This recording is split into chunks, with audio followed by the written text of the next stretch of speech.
The program will begin shortly. Please find your seats.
Minneapolis Downtown Improvement District.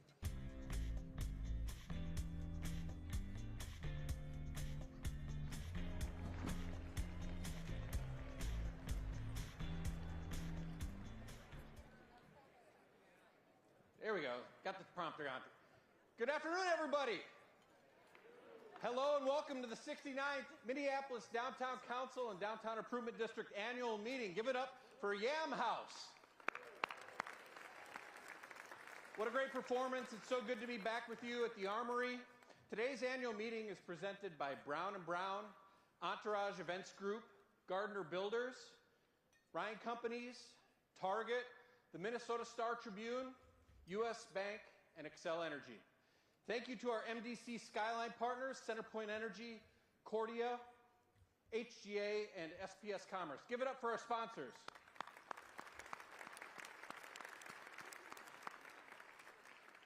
We also want to thank our supporting sponsors and event sponsors. Your support and belief in downtown Minneapolis is instrumental to our shared work. The Minneapolis Downtown Council and DID continue to champion growth and development forward by convening, advocating, and leading alongside each of you. This annual meeting always leaves us feeling energized for the year and work ahead. Downtown is a big, beautiful, and complex community. It's a place that is made richer by all of its different perspectives, leaders, and voices. You will hear from over a dozen of those voices in our program today. There's a lot of energy coming out of 2024. We're building on that momentum with a clear vision of what's next. We even have the biggest room we've had since the COVID pandemic. Congratulations. Thank you for being a part of it.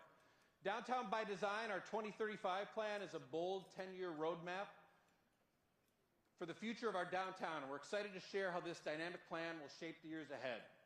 Up next, we're going to have a reading of the official poem of the City of Minneapolis, a meaningful piece that speaks to the rich complexity of who we are as a community. Please welcome Lamar Renville and Louise Wakagan for a reading of the official poem for the City of Minneapolis by the 2024 inaugural Poet Laureate, Hyde E. Erdrich.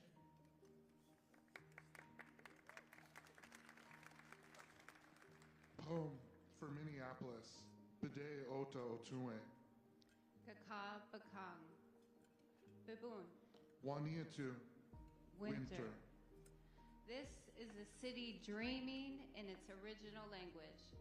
Dakota home mapped on astronomical planes, so streets still chart the stars, tell us where to be in each season. River at spring equinox, sun up. Lake at fall equinox, sun down. Winter quiets us, makes the perfect place to listen, to hear one another. This is a city dreaming into frozen spaces. In a bare year, silence broken by wishes, calling for ceasefire, calling down the snow, calling for a safe place, a home. Ziguan. Wetu. Spring. This is a city waking without enough rest. Franklin Avenue charts the stars, spring equinox, sunrise at the river. Too warm, but yeah, sometimes it snows in April. We howl in the streets for the wolves while encampments pop up here and there. Guns pop here, someone's shot there. Still, on Earth Day, a child says every day the city is a kid and a mom on a bike. Bide Ota Otue, your people say you are green, alive, busy, sirens, traffic, separate, divided, diverse, better together. Kaka Bakang. You are eagles over the river, community care, dog walking, good coffee, creative grit, sacred space. City of lakes, you are also your river, springs and creeks. Neben. Bidokitu. Summer. Rain, rain, rain, green, green, green. Construction season again, and the traffic's insane. Whatever it takes for the bike and bus lanes. Kaka Bakang.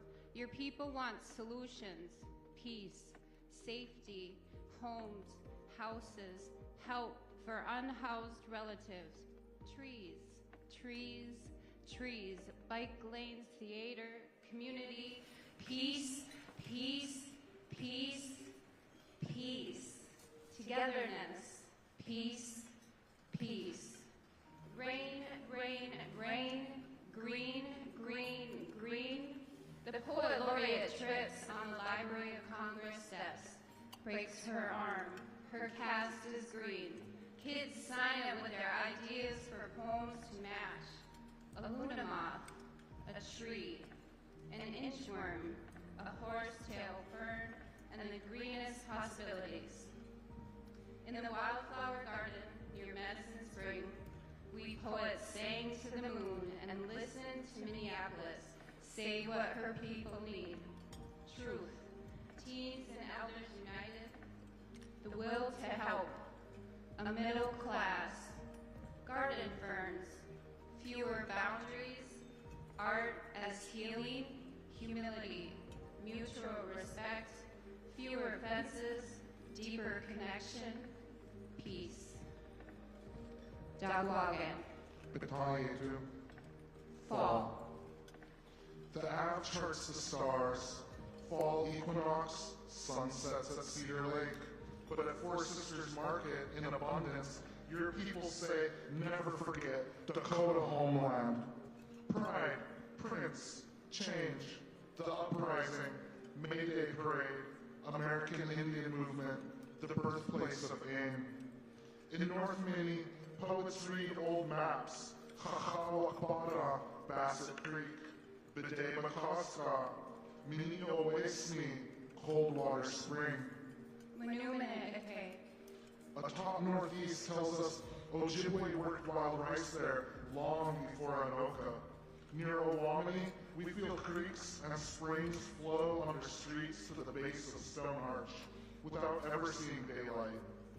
City of Lakes, you are also your river, creeks, and springs. Elders Southside tell us to remember streetcars, historic sites, Aquatennial, a spirit of gratitude, how we came together, George Floyd and May Day. They say Minneapolis could slow down, be more honest, kind, courageous, listen more with heart and joy. The city, they say, needs a sense of humor. Maybe this year, we need a nap. We all feel winter coming on and we want our hibernation. When the city sleeps, what does it dream? Bide Oto Otunwe, Minneapolis. In our future, we see more trees, green space, justice, health, wonder, or horror, creativity, BIPOC leaders, fewer phones, more immigrants, compassion, love, welcome for all, and robots speaking Dakota. When the city dreams in seasons, what does it learn? Listen to the city dreaming. Calling us home in many languages. Listen to the city flowing. Dreaming, moving toward its chorus. Learning its multiple and singular voice. English. Bidale.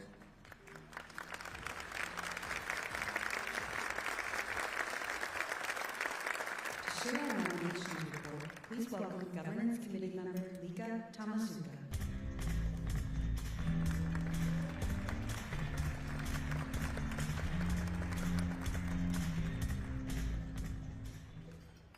What a beautiful poem. Good afternoon. The nominations packet is available on our website, and a printed copy has been provided at each of your chairs. You can also access the packet along with additional information by scanning the QR code in the bottom right corner of the screen throughout today's meeting. Today, we recognize 21 dedicated board members retiring from our board of directors, including our former board chair, Mike Ryan, who has served as our chair from 2021 to 2023.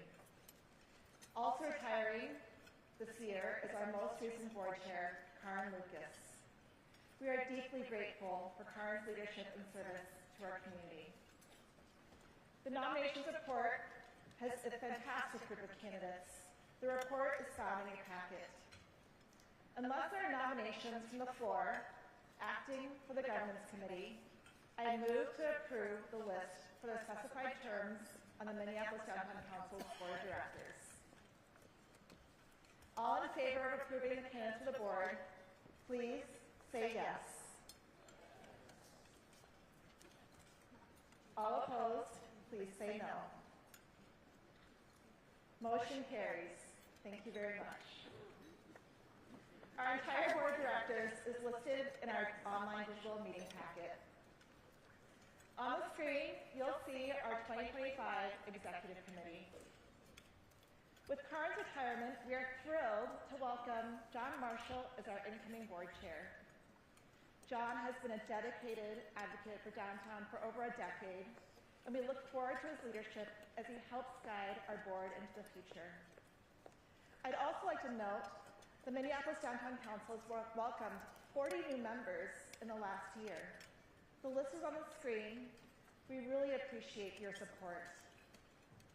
Finally, building a stronger downtown takes support and action from everyone, and we want to hear from you. By scanning the QR code on the screen or at your table, you can access the Downtown by Design survey developed by our Skyline Partners HGA and share your thoughts.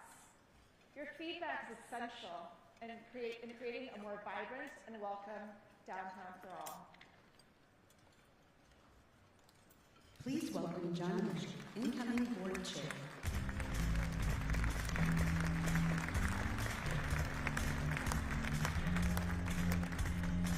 Good afternoon, everyone.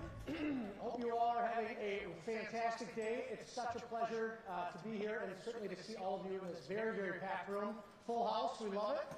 I love this event every single year. It brings together so many people, folks from across all regions, from across all sectors. They come together. We're connecting, we're gathering, we're collaborating, we're truly getting to know one another, and doing that is essential. Right? It's not just networking, it's more than networking. It's about building real relationships, friendships, finding shared values, and relationships really are the currency that drive action. And that's what makes Minnesota, our region, and Minneapolis so very, very special. Very proud to work at Xcel Energy, one of downtown's largest employers. We're headquartered 3 blocks just down the way here. Actually, it's over there. I'm going to figure out my bearings. Xcel has been very proud to power the growth of Minneapolis for 116 years. And little known fact, our Hennepin Hydro facility that used to power the flour mills as well as the streetcars in Minneapolis is still in operation and contributing to our generation fleet. So, little known fact. Anyway, thank y'all for coming. Really appreciate you taking the time out of your busy days to join us this afternoon here. Big thanks to our event sponsors for supporting today's event. Also, big thanks to our members of the Downtown Council for their engagement and their investment. Both our longtime members who've been with us for many years and the many who've joined over the last few months, our new members. Huge thanks to all of you. And definitely want to call out our outstanding and incredible staff at both the Minneapolis Downtown Council and the Downtown Improvement District. They work so hard all throughout the year for a lot of different activities and events to really deliver for downtown Minneapolis. So huge thanks to our staff.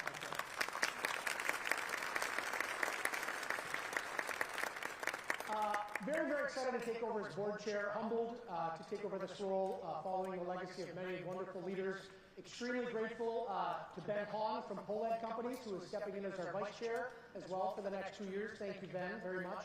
I'd be remiss if I didn't comment quickly on Karin Lucas, our incredible board chair over the last 2 years. Karin's not here today. As noted, she retired from SPS Commerce. A great member, great downtown headquarter Minneapolis company. She is maximizing all opportunities to sneak away with her family on vacation. So she sends her best.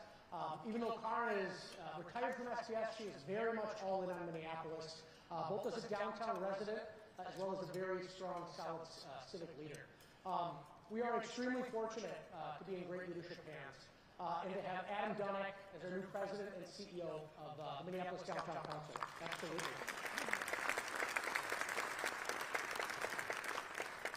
We're just over a year into his tenure, and I know I speak on behalf of that outstanding search committee, which included Lika. Thank you again, Lika, from Fabry, and Mike Ryan, Laura Day from the Twins, as well as Phil Trues here from Associated Bank. Great group. I speak on behalf of that group as well as the executive committee and the entire board.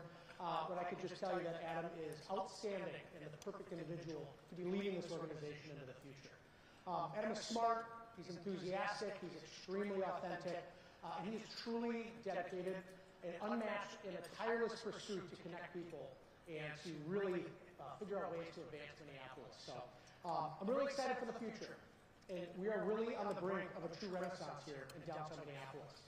The residential growth alone is staggering. It's really, really remarkable. More people are seeing downtown not just as a destination, but a place to live. And for nearly 70 years, the Minneapolis Downtown Council has been crafting bold, forward-thinking visions to shape our collective future. And our recently released 2035 plan, Downtown by Design, developed in collaboration with hundreds of individuals, and many, many are in this room. My thanks to all of you for your time. Led by a great steering committee. I see two of them here, Lynn Casey and Tim Welsh. Thank you for your volunteer service on that steering committee. This plan really does lay the foundation for transformative change in the years ahead. And let's not forget, downtown is a vital economic engine for the state, right? When Minneapolis thrives, so does St. Paul. And so do communities across the state, from the Iron Range to the Bluffs of Winona. And so, as the wise saying goes, we all do better when we all do better, right? So again, huge thanks to all of you for coming here today. Very much appreciate your time, your support and engagement with the Minneapolis Downtown Council and the DID. As we look ahead, I'm really excited and optimistic about the future. Our city is very, very much evolving.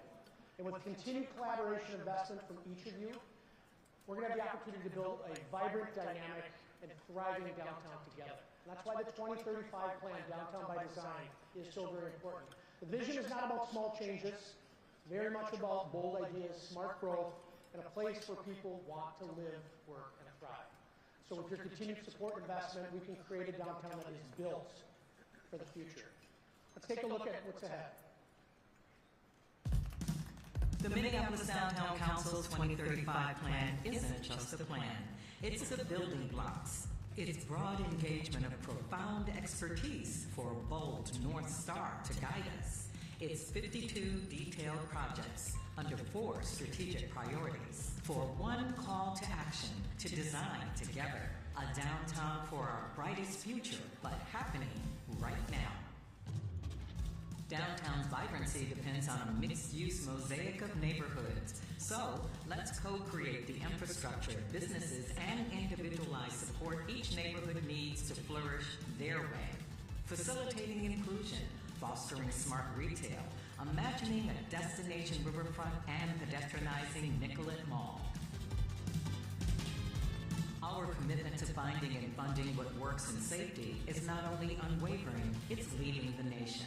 By supporting and staffing the front lines, by creating an integrated safety system to meet diverse definitions of security, and by prioritizing those most at risk. Because when they feel safe, we'll know it's working for all.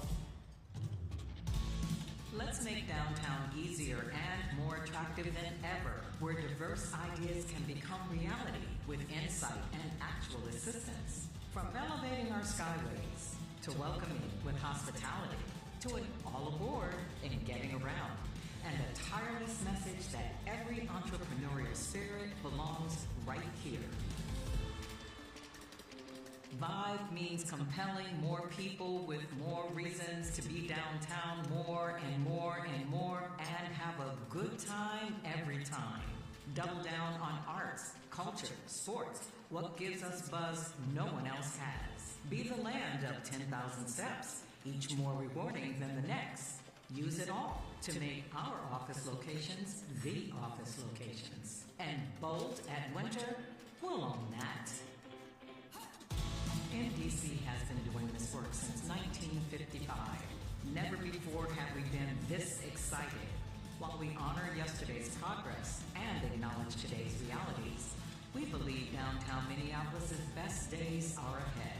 The collaboration, the dedication, the building blocks, it's all here. It's all coming together, and it's all by design. Kicking off our yearly review of the neighborhood cultivation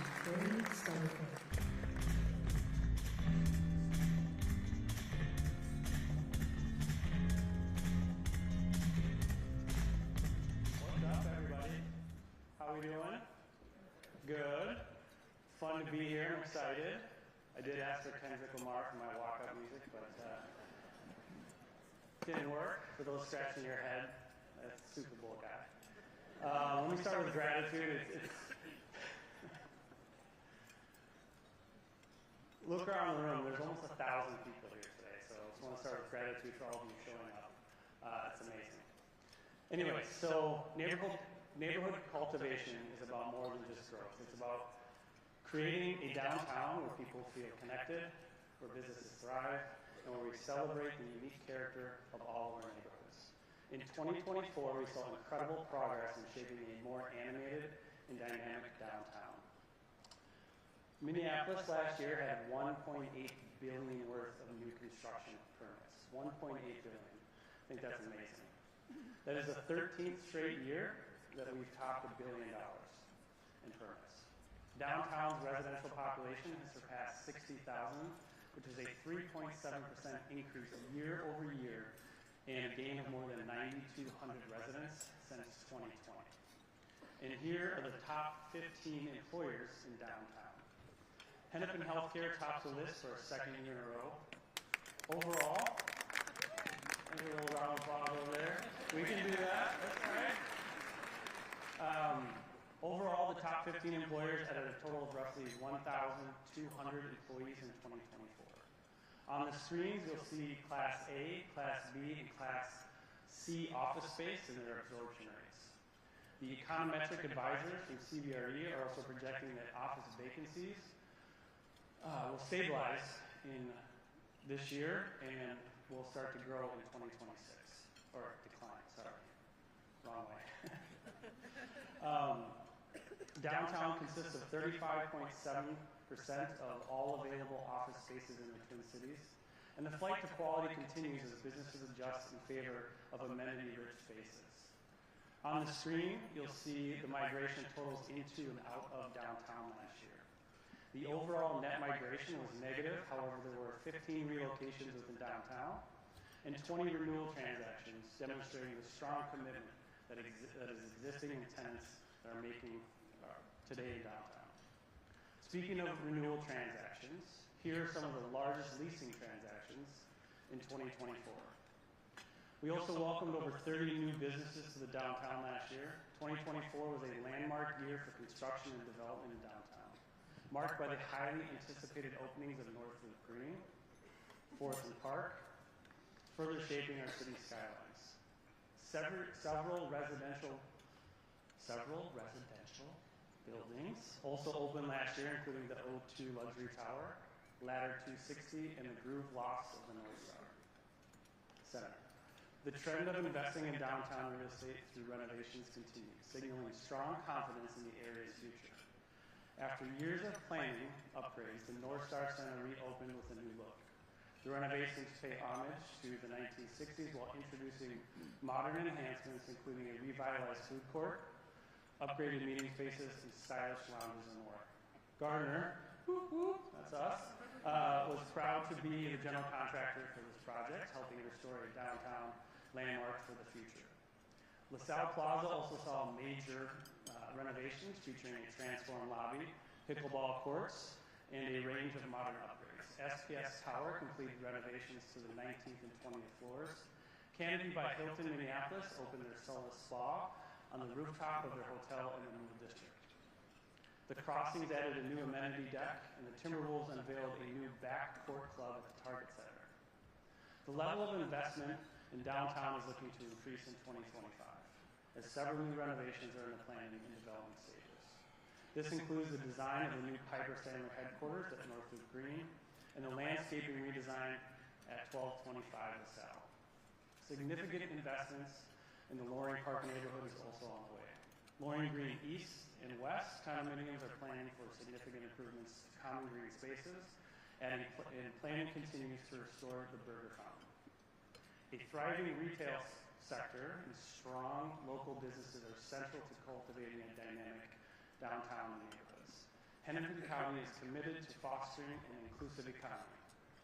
Through Elevate Hennepin, the county has delivered over 41,000 hours of consulting supported more than 3,000, we can clap for that, that's pretty cool, and helped supported 3,000 local businesses and entrepreneurs. The Downtown Council and the DID remain dedicated to strengthening the economic vitality of downtown through the Community Shops program with its mission of empowering BIPOC and women. They recently launched their 2025 retail cohort with Neon, which offers participants an immersive 8-week program featuring educational sessions, networking, and a chance to establish brick-and-mortar presence in downtown. This year, the DID and Downtown Council are introducing the Economic Data Dashboard, a powerful new tool designed to make key insights about downtown more accessible for everybody. This dynamic resource will provide data on economic trends, helping to drive informed decisions and support the continued growth and vitality of downtown. You can access this dashboard at the MDC's website. Sustainability and greening are essential to building a lively and beautiful downtown.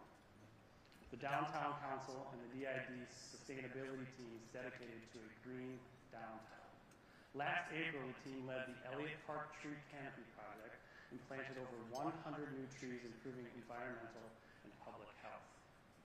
Beyond planting, they actively care for downtown's urban forests.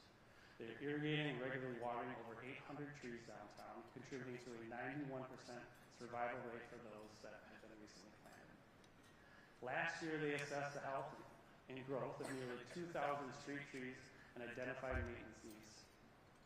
In 2024, the MDC and the DID Adopt a Rain Garden program continued with teams of employees, building owners, residents adopting 60 new gardens.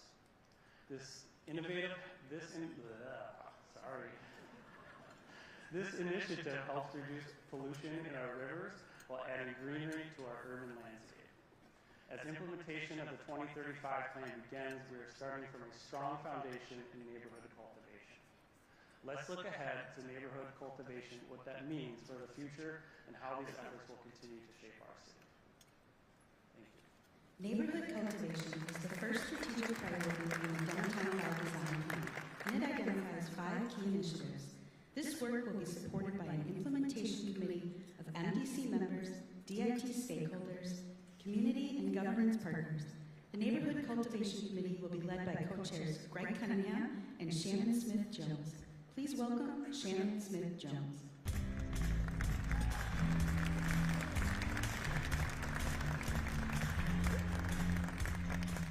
Good afternoon, everyone. What does building a downtown by design mean for neighborhood cultivation? It means embracing a bold vision for a mixed-use downtown, one that's made up of distinct, energetic neighborhoods.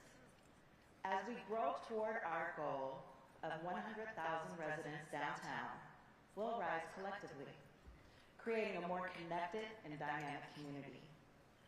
This growth isn't just about more people. It's about connecting the dots between residential growth and the services and amenities that elevate the quality of life for residents, workers, and visitors alike. The 2035 plan gives us a blueprint for how to do this. It starts with laying the groundwork. Let's prepare for a decade of progress by agreeing on the geography of downtown with residents and stakeholders. Neighborhood cultivation also means paying special attention to the riverfront itself as our greatest amenity and natural resource. It's about taking our broader goals and principles and translating them into concrete, detailed actions that foster true community building. It means embracing the challenge and opportunity of converting 3 million square feet of office space in the core, transforming it into our city's next great residential neighborhood, and reimagining how Nicollet Mall can evolve alongside it. And it's about evolving retail to meet the needs of these new residents, unlocking new opportunities for entrepreneurs and creating a dynamic, thriving environment. Downtown plays a critical role in the region and state, both as a hub for commerce and as a cultural destination. but it will fulfill that role even better if it evolves into a richer, more vibrant, and more livable collection of neighborhoods. We are excited to be here and excited for what's next in implementation. Our committee has a decade to achieve some ambitious goals and a large scope of work ahead. But the committee we're about to convene will benefit from the progress that's already underway. The pedestrianization of Nicollet is currently being studied by the city and Metro Transit. We will work with those partners on the vision for what comes next. The Downtown Council and DID have already brought together a working group focused on adaptive reuse, bringing in experts who are leading the way in this important work. Their insights will directly support our committee's efforts. At the same time, advocacy is underway for the conversion of underutilized buildings, tax credits, and initiatives that, when hopefully passed in this legislative year, will unlock significant reinvestment in transforming downtown real estate. We're also making early progress toward adaptive reuse goals with the opening of Grove Lofts. Does that 329,000 square feet count towards our 3 million square foot goal? They cut the ribbon after we published the plan, so you better believe it. The vision for a flourishing and connected downtown is taking shape, but we need your ideas and energy to make it a reality. If you're ready to help transform our neighborhoods, enhance retail, or create spaces that attract residents, we invite you to join our committee. This is your chance to get involved and contribute to something transformative. Step up, join us, and let's build a downtown we can all be proud of. Highlighting foundational safety in 2024, Jennifer DeCabellis.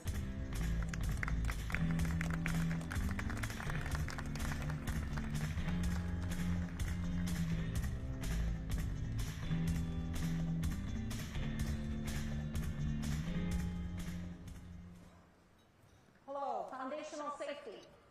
It's the cornerstone of a thriving downtown. We know that the success and vibrancy of our city rely on creating an environment where people feel safe, physically, psychologically, and emotionally. In 2024, we made significant strides towards ensuring downtown is a place where everyone can feel secure and welcome. Let's take a look back at the safety initiatives and programs that have been key to building this foundation. Collaborative leadership from law enforcement and outreach groups led to continued positive safety trends in 2024. In the 1st District, we saw a decrease in almost all areas of violent crime compared to 2023. Metro Transit Police had a 17% decrease in calls for service in the downtown area in 2024. The Safety Communications Center staffed over 8,800 hours and were active daily in the Ambassador Radio and Radio Link roll calls, totaling over 100,000 transmissions. The Hennepin County Sheriff's Office collaborated on day-to-day safety efforts as well at major events. Their deputies provided security staffing at Target Field and U.S. Bank Stadium for concerts and events. The DID Livability Team continues their daily efforts in helping make contact with those in need in downtown. Hennepin County and DID social workers had over 3,000 engagements in 2024, providing service referrals, transportation, hospitality assists to those in need. And last June, the DID launched a new security program on Nicollet Mall. Initially, it was introduced as a pilot. Its success over the summer led to its extension, and it continues to operate today. The program strategically places additional security personnel along Nicollet Mall, ensuring a safer and welcoming environment. We're fortunate to have our dedicated security team from Unparalleled Security with us today, Kelvin and Mike.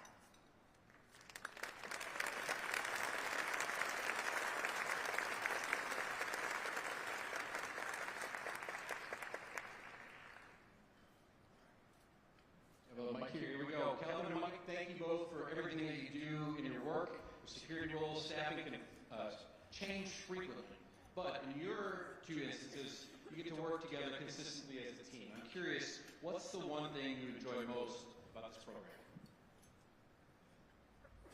Well, like you said, we work together every single day as a team. I mean, it's just us two out there since we started. I think we both enjoy really just, I would say making a difference, taking the responsibility, just taking care of everyone around the Nicollet space. I mean, it's definitely just a joy being part of the community. Well, you've also become significant experts on Nicollet Mall, spending your last 8 months there. Tell us a couple of your favorite spots at Nicollet Mall. Mr. Callen, we'll start with you. PB Plaza, the visitor center is always a great place. We really love PB, especially in the summertime. It's beautiful. It's very family oriented. Yeah, I would say PB Plaza definitely is a reason for a lot of people to come downtown. If you're not conducting business or anything like that, I mean, it's a great place to bring the family. The Nicollet pop-up space as well, that's a great place to be. A lot of people come through there, so it's a very welcoming space. Well, thank you very much, Shirley. Let's give it up for Calvin and Mike.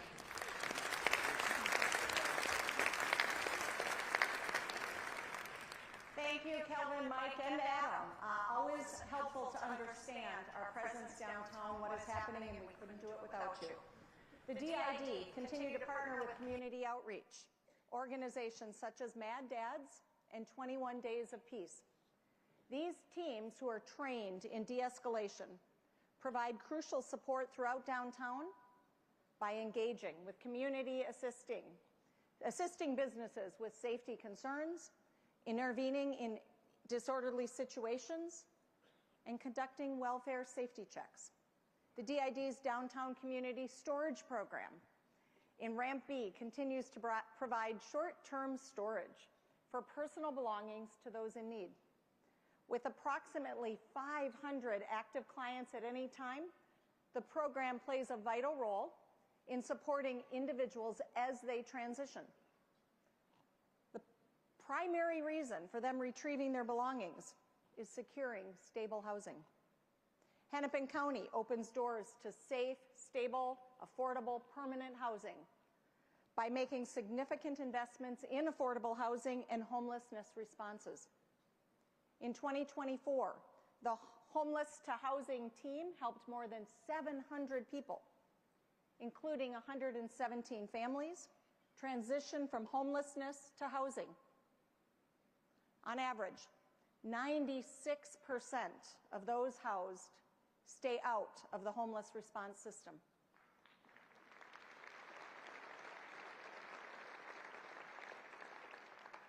As a leader at Hennepin Healthcare, I'm proud of the vital role we play in building a safer, healthier downtown. In 2024, we cared for over 150,000 patients and provided more than 600,000 clinic visits. Our commitment to long-term community well-being, we continue to invest in our future workforce through things like our Talent Garden series. We have one this weekend, bringing our youth across the areas into healthcare. Beyond our daily care, in partnership with Hennepin County, we're making transformational investments in the future of our campus and downtown. Our $2.5 billion campus project includes new inpatient, mental health, and addiction facilities. Critical additions that will strengthen the foundation of our safety and well-being for our community and the entire region. Our faith community had dozens of partnerships providing assistance to those in need. Examples include meals, shoes, clothing drives, services, housing assistance, and so much more. The Alley Project at 900 Hennepin brings energy to downtown, demonstrating how safe, welcoming spaces for youth strengthen our entire community. The Downtown Council and DID hosted street art workshops and youth-focused events, including, I love this one, a Build a Skateboard activity with Fair Schools of Arts. And a skate ramp was built in partnership with Minnesota United. The Warehouse District, live, produced by MDC and DID returned for its third year and ran on Friday and Saturday nights from June through October. The enhanced pedestrian zone provided free resources and activities, including seating, restrooms, games, art installations, karaoke, and so much more. Serving over 16,000 people and offering more than 250 hours of free public resources. Warehouse District Live continues to make downtown an engaging and secure destination after dark. Thank you to everyone who contributed to the work of foundational safety in 2024. I'm excited to build on the progress we've made for years to come. Thank you. Foundational safety is the second strategic priority in the Downtown by Design plan, and it identifies 4 key initiatives. As with neighborhood cultivation and other strategic priorities, this work will be supported by a broad-based implementation committee. To discuss foundational safety work and planning downtown, please welcome Hennepin County Sheriff DeWanna Witt, Foundational Safety Co-Chair Juan Murphy, and Shane Zahn, Senior Director of Community Safety for the Minneapolis Downtown Council and the Minneapolis Downtown Improvement District.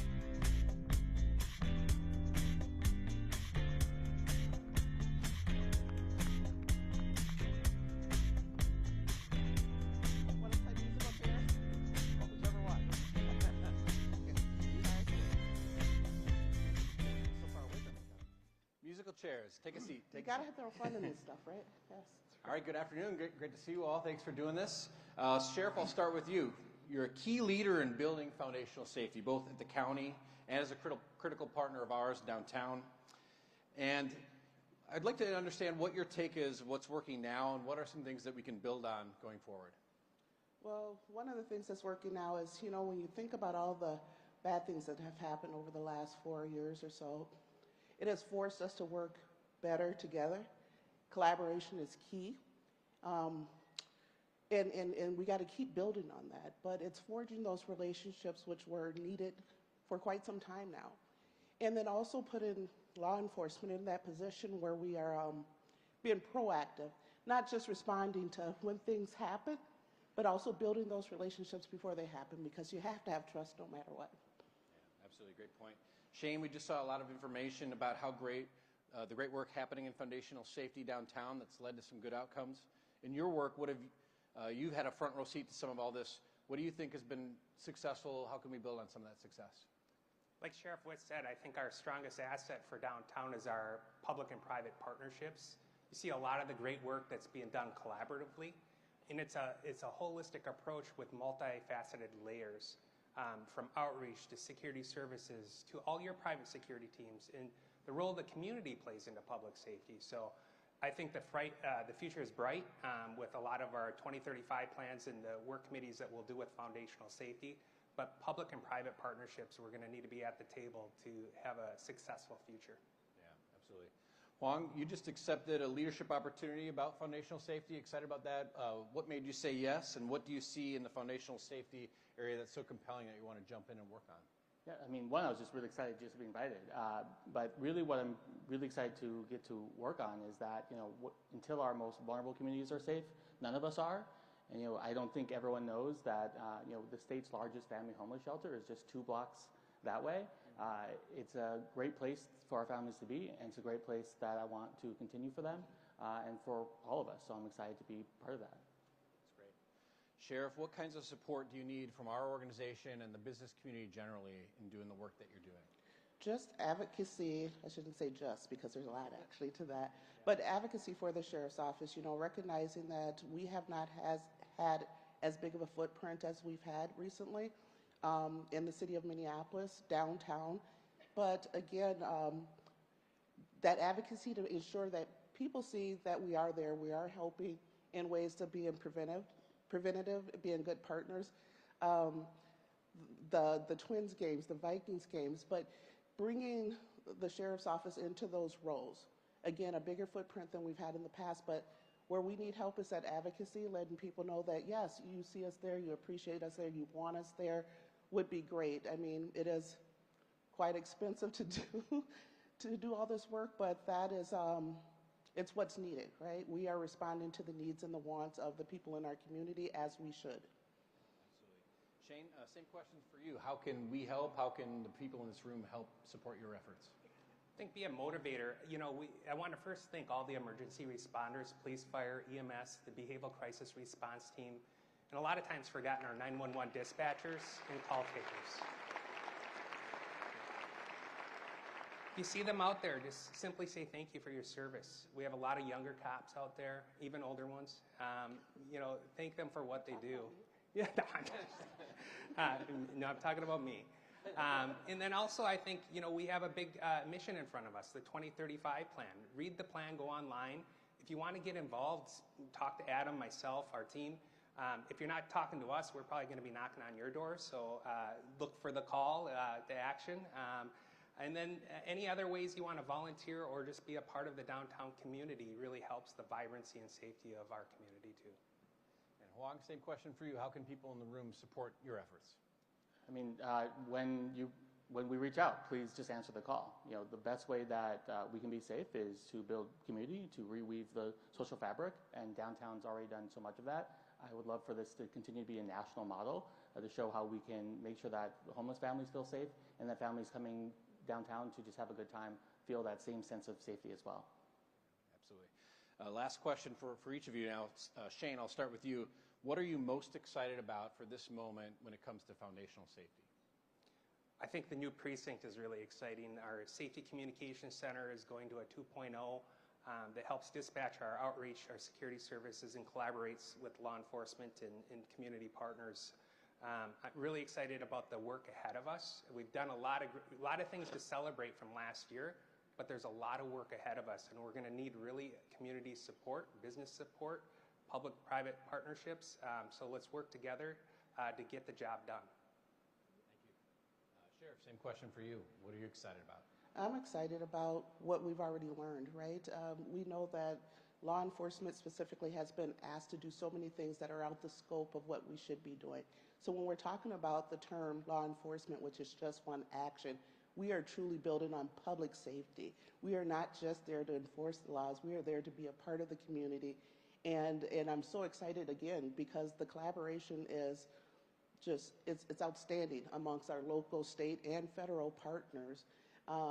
And just people really embracing that true meaning of what public safety is and not just putting us in a box where we're just enforcing the law because we're more than that. Absolutely, great point. How about you, Huang? What are you most excited about in this moment? Really just to get to work. You know, excited to form the committees and reach out to all of you, but please don't just wait for me to reach out. In fact, I don't know most of you. So please reach out to me. I would love to chat. And I think we're going to build something great. So thank you. Sounds great. Thank you for being here. Thank you, everybody. Great panel, great discussion. Thanks.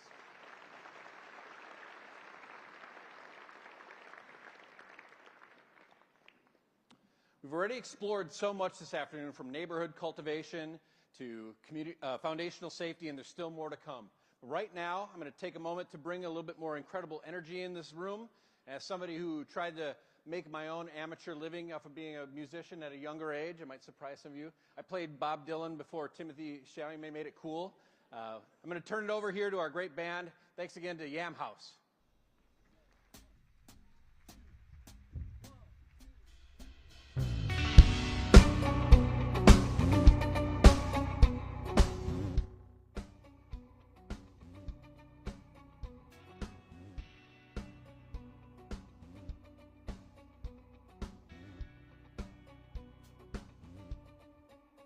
Everybody's looking outside, cause they need something new. Do you feel it in me? I can feel it in you. We get down to the rhythm of a Saturday night, but we don't know what to do. Everybody's looking outside, nothing to prove. We got nothing to hide, we got nothing to lose. You get all that you wanted in the blink of an eye, but there's always something missing. So you run to the flicker of the neon signs, and the streets paint a picture of the chaos in your mind. Electric roller coaster ride, yeah, yeah.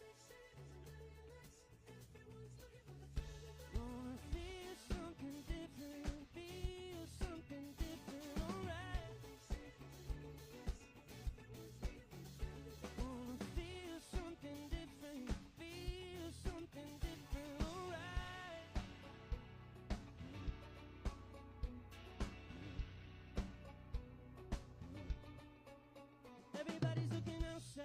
they're trying to choose just the weight of the world or the weight of the blues. You get one little chance to make it better tonight, but you don't know what to do. Everybody's looking outside.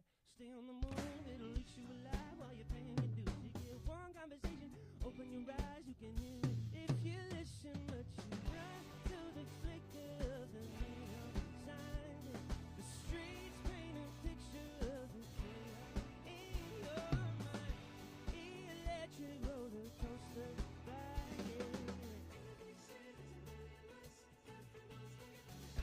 Wanna feel something different, feel something different, alright.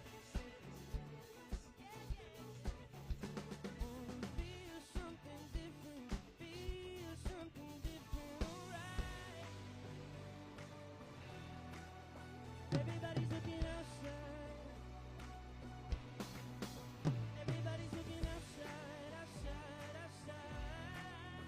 Everybody's looking outside. Everybody's looking outside. Can you feel it?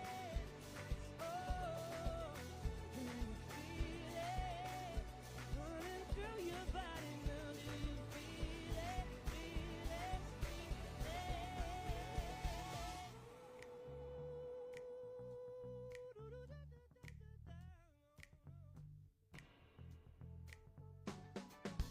Everybody's looking for the thrill you find within a moment. Touch it, grab it, feel it, own it. It's gonna be for you know it. Everybody's looking for the thrill you find within a moment. Touch it, grab it, feel it, own it. It's gonna be for you know it. It's gonna be for you know it.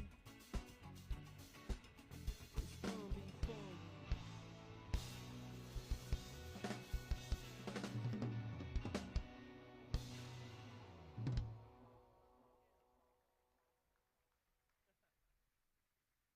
For a look at hassle-free systems in downtown, Anne Reinhardt.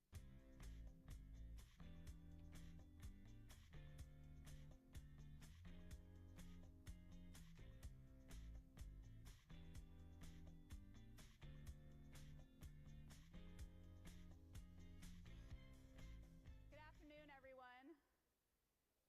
Hassle-free systems are essential to making our city more user-friendly and accessible.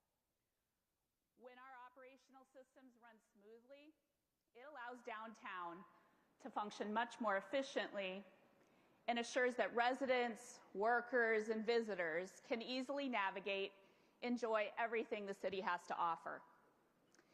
In 2024, we took important steps toward improving these systems. And now, let's look back at the key features that are helping create a more seamless experience. Metro Transit's annual ridership was over 47 million last year, which is a 6% increase from 2023. An average of over 140,000 riders utilize Metro Transit services each week. Upgrades to the transit network have continued in 2024 with significant progress on the Metro E-Line project. Slated for completion by the end of 2025, this line will offer fast transit from Southdale through downtown to the University of Minnesota. The construction of the Green Line light rail extension continued in 2024, and the project is over 80% complete, and service is still scheduled for 2027. The Blue Line light rail extension remains in the design stage, with construction scheduled to begin in 2027. Minnesota Valley Transit Authority's annual ridership was over 1.4 million, which is a 10% increase from 2023, and an average of over 4,000 riders utilized MVTA services each week. The reconstruction of the Stone Arch Bridge kicked off in 2024 and will continue this year, preserving downtown's iconic pedestrian path for generations to come. In 2024, Move Minneapolis participated in 48 events and provided sustainable transportation information to employers and visitors. They also launched customized consultations a free service providing commuters with information of how to get downtown more sustainably. MDC and DID work to create seamless systems that make downtown cleaner, safer, and more accessible.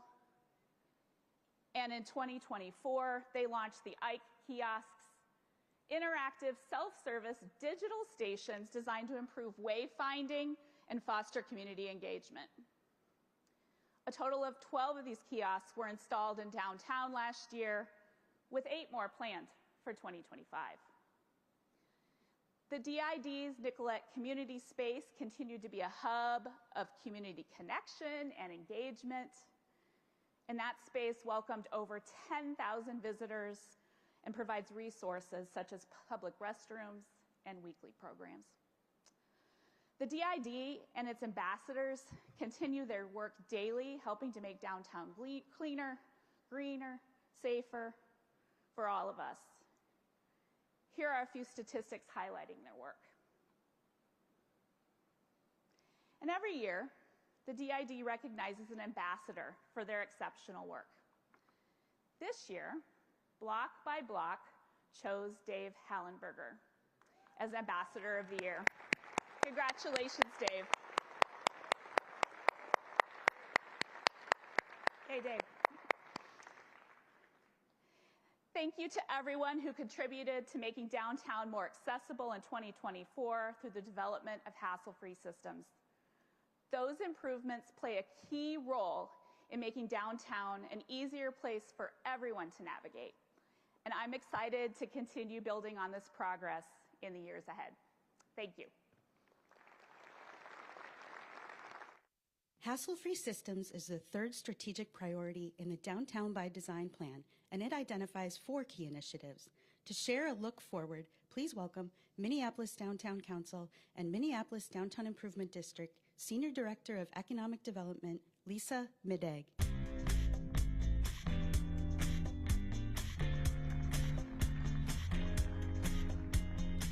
Hello, everybody. Great to see you all here today. Let's talk about what do hassle-free systems mean for building a downtown by design together. It means acknowledging that in a dynamic place like downtown Minneapolis, energy is a precious thing. People navigate unfamiliar downtown spaces and processes for the first time every day, and the quality of those experiences matter. When we make it easier for people to navigate downtown, they spend more time here. When we make it easier for people to turn their idea into reality, potential energy becomes real activity and investment. The inverse is also true. When skyway doors are unexpectedly locked, when new ideas face unclear entry points, or when navigation is confusing, momentum stalls, and opportunities slip away. In a downtown by design, we'll get the outcomes we want by reducing friction in all of these systems, everywhere we can, making downtown an easier place to do business, an easier place to navigate, and an easier place to be. In the engagement process for the 2035 plan, there were numerous examples of people expressing frustration about these challenges. That's why all these topics, which could be seen as mundane or unrelated or even tactical, rose to the level of a strategic priority. We also know there has been a great body of work in the past to make progress on these issues. We aren't the first to try to make it easier for things to get done downtown, and we won't be the last. But this work is incredibly important at this moment in time. As we begin implementing the initiatives in the 2035 plan, we also celebrate the progress already underway. Metro Transit's planned light rail and bus rapid transit lines serving downtown represent a remarkable $6.7 billion investment in our future. Thanks to the leadership of City Council members Cashman and Rainville, the approval process for adaptive reuse projects has already been streamlined. As a pilot project to simplify parking, the Downtown Council and DID partnered with Holodazzle ramps around the festival to coordinate promotional rates, making it easier for visitors. The team is also collaborating with third-party event producers like Taste of Minnesota to make bringing major events downtown easier. As mentioned earlier, our new economic development team is unveiling a dashboard to make the data points people need to make informed decisions more accessible. We're excited to work with all of you. You want to lean in on all those ways to build and strengthen our hassle-free systems downtown, from skyways to transportation to approvals to basic human needs. Thank you. Highlighting the irresistible vibe in downtown, Jalen Elan and Todd Dusing.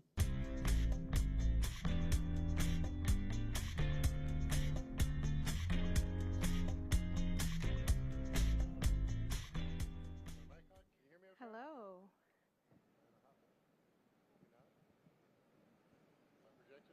I don't know. I can't hear you.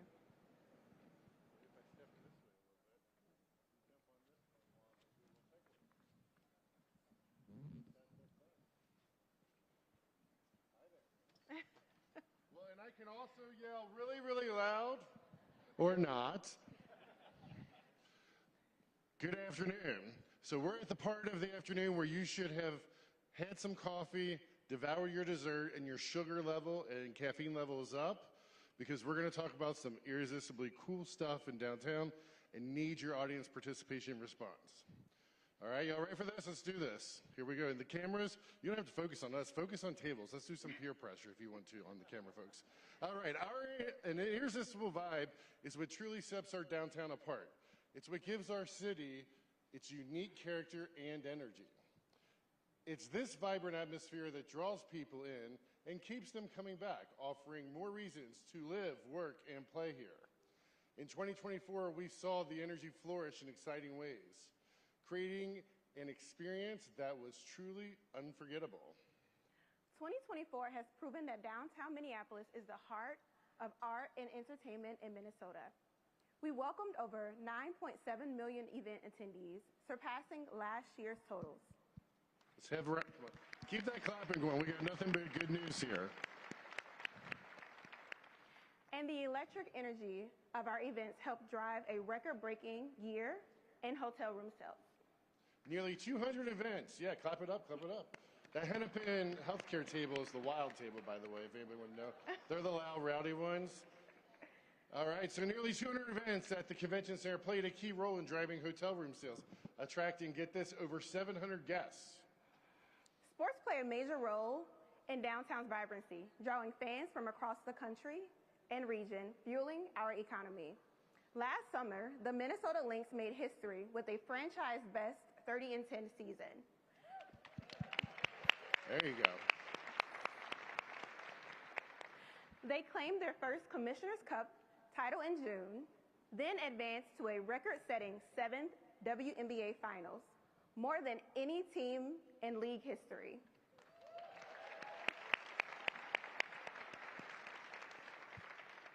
Nafisa Collier earned the 2024 WNBA Defensive Player of the Year, while head coach and president of basketball operations, Cheryl Reeve, was named both WNBA Coach of the Year and Basketball Executive of the Year. Yeah, let's keep talking about the Lynx. The Lynx talent shined on the international stage as Collier, Alana Smith, and Bridget Carlton competed in the Olympics. Reeves served as the head coach for Team USA and led the squad to a gold medal alongside Collier, while Smith brought home a bronze. Big round of applause for them.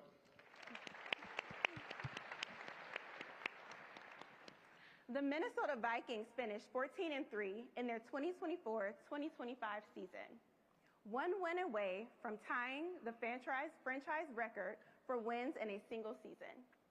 Justin Jefferson eclipsed 1,500 yards, receiving for the third season in a row. Head coach Kevin O'Connell was named AP NFL Coach of the Year. All right, let's hear it for them. Go Vikes. And the Timberwolves boast the NBA's fastest growing fan base and best home court advantage. That you got to get rowdy for. We have the best home court advantage here in Minnesota. Let's hear it for the T-Wolves. They capped their 23-24 season with a 56-26 record, securing another 50-plus win season and the deepest playoff run in 20 years. The team brought the playoff festivities out to the street, and in partnership with the city and Downtown Council and DID, they celebrated together. Rudy Gobert earned the 2024 NBA Defensive Player of the Year. Let's hear for that. And the four Wolves players that competed in the Olympics last summer, Anthony Edwards, he claimed gold along with Team USA, and Gobert took silver for Team France. Nearly 2 million fans filled Target Field to cheer on the Minnesota Twins. A season highlight came in July when over 40,000 fans packed the stadium for a showdown against the Milwaukee Brewers, breaking the stadium record for regular season single-game attendance. The Twins were well represented at the 2024 Major League Baseball All-Star Game, with shortstop Carlos Correa and utility player Willie Castro earning selections. And raise your hand if you went to Target Field last season for something, because they also hosted 5 concerts in 2024, tied with 2023 for the most in a single year since the ballpark opened. Between baseball games and concert events, Target Field welcomed over 2.2 million people last year. Across the street,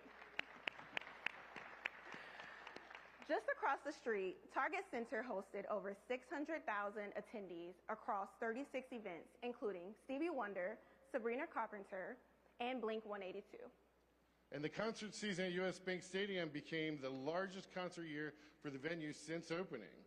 The stadium welcomed over 1.1 million guests to 135 events, including Chris Stapleton, 2 nights of Metallica, and Zach Bryan. Let's hear it up for the US Bank Stadium.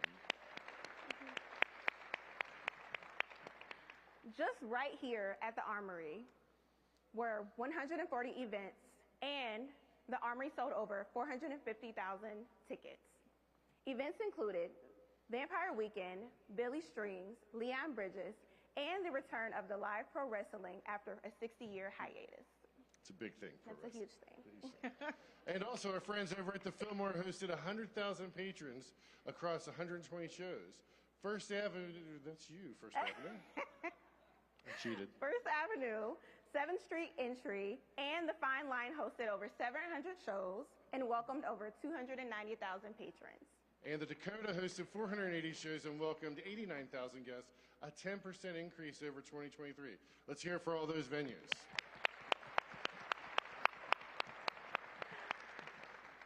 '24 marked Minnesota Orchestra's first full year under music director Thomas Sondergaard's leadership. Orchestra Hall hosted 143 events and welcomed over 200,000 guests. And last year, we at Hennepin Theater Trust became Hennepin Arts. We welcomed over 500,000 guests across 471 performances. Broadway Productions is a part of our Broadway on Hennepin series presented by Bank of America, generated a $68 million economic impact with 4 sold-out engagements, including Disney's The Lion King and Mamma Mia. Thank you. The Guthrie Theater welcomed over 290,000 patrons and celebrated the epic return of rotating performances with Shakespeare's history plays. The theater also celebrated its 50th production of A Christmas Carol, along with popular productions including Little Shop of Horrors and Skeleton Crew. Hear, hear for the Guthrie. And also, Luminary Arts Center welcomed 10,000 attendees and hosted over 150 events. MSP Film welcomed over 150,000 attendees to the main cinema just right here across the river. The theater showcased over 600 feature and short films and curated more than 15 special film series and programs. Walker Art Center hosted 8 new exhibitions in 2024, including Keith Haring, Art is for Everybody, which welcomed over 30,000 guests in just the first 3 months. Overall, Walker Art Center and the Minneapolis Sculpture Garden drew over 700,000 people to downtown in 2024. And it was also a major year of festivals and large-scale events for downtown, including the Big Ten men's and women's basketball tournaments held at the Target Center in March. Thanks to our friends at Minnesota Sports and Events, these tournaments came to downtown where the women's tournament sold out for the first time in history, and together the men's and women's tournaments welcomed over 40,000 attendees. In June, downtown transferred into Gymnastics City, USA, as it hosted the U.S. Olympic Gymnastics Team's trials. Let's relive the excitement of this nationally renowned event and some of the other things that Minnesota Events has brought to us, Sports and Events has brought to us. Check out the screen.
Big round of applause. What an unforgettable moment, not just for our downtown, but for the entire country. The Olympic team trials, along with the USA Gymnastics, Championships, and Gym Fest brought over 200,000 people. During the trials, Minnesota Sports and Events transformed Nicollet Mall into Promenade du Nord, a Parisian-style marketplace that captured the spirit of the Paris Olympic Games and featured over 200 local artists and vendors. And downtown's 2024 festival season was one of the largest yet. Twin Cities Pride drew nearly 600,000 attendees and featured 744 vendors, making it a celebration to remember. The Taste of Minnesota returned for the second year once again, drawing over 100,000 people to Nicollet Mall. The festival showcased an incredible lineup, including the Wallflowers, Jimmy Jam and Terry Lewis, and Morris Day and the Time, while debuting a thrilling zip line experience. And how about the return of the Basilica Block Party last August, located for the first time ever on Boom Island? Headliners include Counting Crows and the Goo Goo Dolls. Stone Arch Bridge Festival drew 75,000 people downtown, and the beloved Loring Park Art Festival welcomed over 10,000 visitors. And Doors Open Minneapolis returned for another successful year with 105 venues across Minneapolis, including 30 right here in downtown. The event totaled more than 60,000 visits across those venues. The Twin Cities Heart Walk once again brought in thousands to downtown. The walk began and ended at Target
international business recruitment directly to available downtown office spaces. More office properties are receiving the investments needed to adapt to post-pandemic trends. Finally, we're excited to continue making downtown the place that truly embraces winter. With Holly Dazzle back in the heart of Nicollet, we look forward to seeing it grow and thrive in the years to come. There are so many reasons to feel hopeful about the future of downtown, and we want you to join us in building this irresistible vibe. Downtown's energy and appeal does not happen by chance. They happen because of people like you. The Irresistible Vibe Committee truly will shape the future of our city, creating experiences that make downtown shine. This is your chance to be part of something special, to help bring more vibrancy, culture, and connection to the heart of Minneapolis. We invite you to get involved, share your ideas, and be a driving force, making downtown an even more magnetic place for everyone. Thank you. Please welcome Mayor Jacob Fry.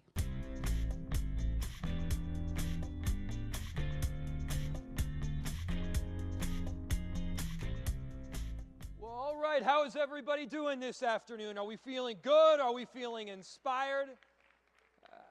You know, when I look around and I see more than 1,000 people that are so unbelievably committed to our city, that have come through adversity together, haven't jumped ship, but have said, you know what, we're doubling down on the city of Minneapolis. We're doubling down on downtown because we believe in our shared future and we believe in that irresistible vibe. You all are part of that. You are the irresistible vibe. So maybe say it with me. I am an irresistible vibe. Yes. So I was talking with Adam Dunnick beforehand, and he made it very clear to me that I am not to make any blanket statements. But you may have seen Minneapolis was rated as the happiest city in the entire country. True. I don't know what objective criteria they used to arrive at that result, but nonetheless, we are the happiest city in the entire country. Tell everyone. One of the best cities for recent college grads, one of the best cities for seniors. We've been able to keep housing more affordable than almost any other city in the entire country. Crime is down, activity is up, and Minneapolis is coming back in a huge way, and it's because of people that are in this room right now. And so first off, I just want to say thank you. You all have been through thick and thin. You've stayed with it. And Minneapolis is in the process right now of going through this beautiful and incredible renaissance. Now, I'll also say that there's more people that are living downtown now than ever before. Just by show of hands, how many of you live in Apple Valley or Edina or Minnetonka? See a few. Yeah, there's a few. It's all right. We won't shame you too publicly anyway. Do you know that there are more people living downtown than each of your respective cities? There are more people that want to live in downtown Minneapolis than ever before. You know, I, by the way, want to increase that number even further. And this July, I'm going to welcome another member of our family. We're having a little baby girl, and so we'll be adding to that population, at least in the immediate vicinity of downtown.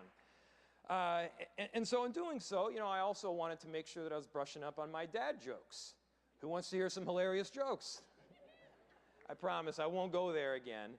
But I will say, you know, last year, when I told that not so hilarious joke, I got some, you know, scattered decent laughs from the audience, but those that were listening over Zoom or Teams or on the internet didn't laugh quite as hard.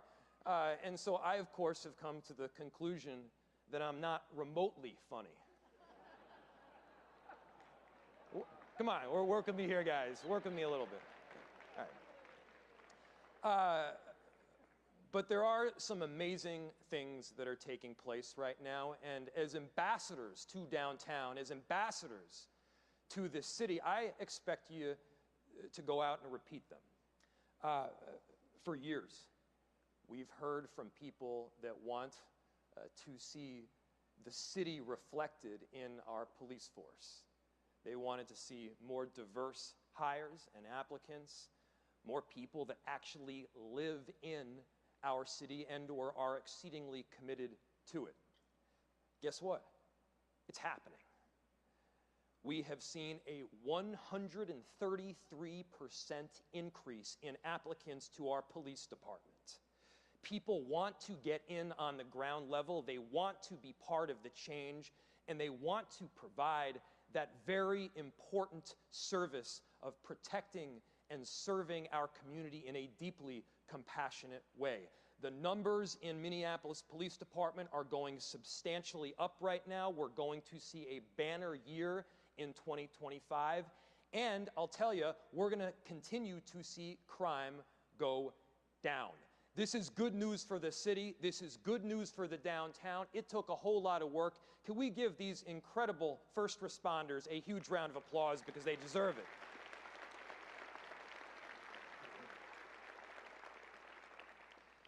As I mentioned, Minneapolis is also seen as a place where everyone has the ability to live in a great city. Why? Because of the important work that we've done around affordable housing to make sure that no matter who you are, where or what zip code you grew up in, you have the ability to live here, and we're making some tremendous progress in that area. We are known as the city around the country for affordable housing policy. We're producing 8.5 times the amount of deeply affordable housing that we were just a number of years ago. And as was mentioned, we have also managed to keep rents down more than virtually any other city because we've added to the supply, we've partnered with people that are investing in the city, we've added to that affordable housing, and we've done the job right. Not through rent control, which hasn't worked. We've done the job through supply and subsidy. It is working, and we need to continue that work going forward.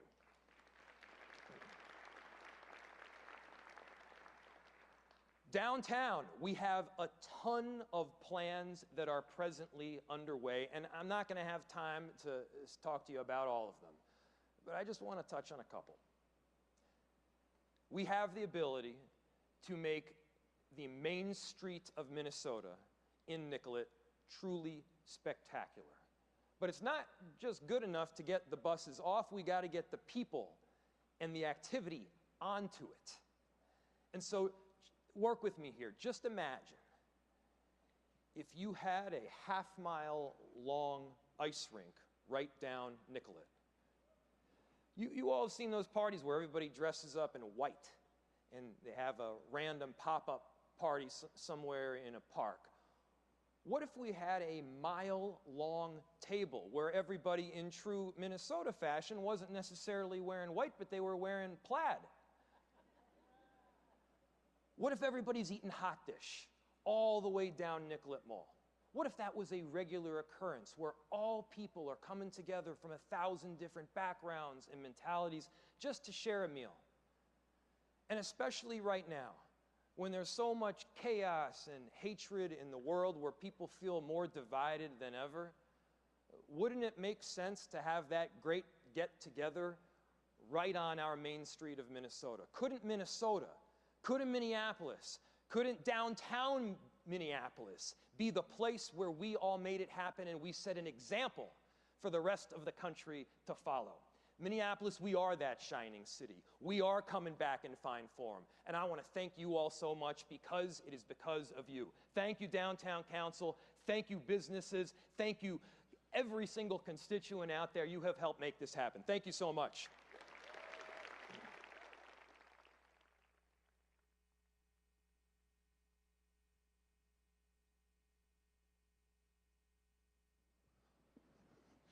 Let's give it up for the mayor of Minneapolis. Thank you, Jacob.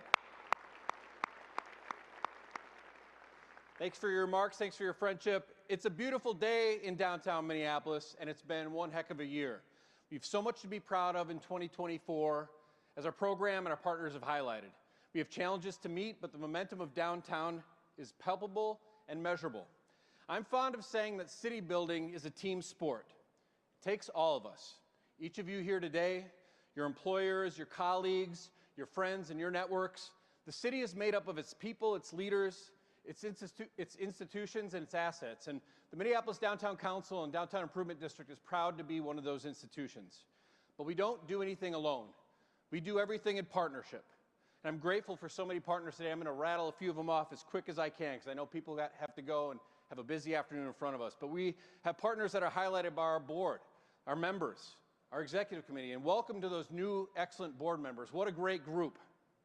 Thank you to our partners BOMA, the Minneapolis Chamber, Hennepin Arts, Meet Minneapolis, Minnesota Sports and Events, Greater MSP, Hospitality Minnesota, the Renaissance Coalition, Twin Cities Housing Alliance, and so many other associations. And to our government partners, we've heard a lot about them and from them today. Minneapolis Park and Rec Board, Hennepin County, Metropolitan Council, Metro Transit, the state of Minnesota, and the city of Minneapolis, all their leadership. We couldn't do anything without all their collaboration. Let's not forget about the professional sports team. What a huge asset they are to have them downtown. The Twins, the Lynx, the Timberwolves, the Minnesota Vikings, your franchises are weaved into the fabric of our city that give us an irresistible vibe. To Orchestra Hall, to the Guthrie, to the Walker, our other partners in arts, theater, music, and nightlife, businesses and artists too. The venues, think about this venue, the Armory. Thank you to our friends in the Armory for opening their doors, as always, your hospitality. Thank you for what you all do for downtown. And lastly, that team sport aspect also goes into the 2035 plan. That's how the plan was put together, downtown by design.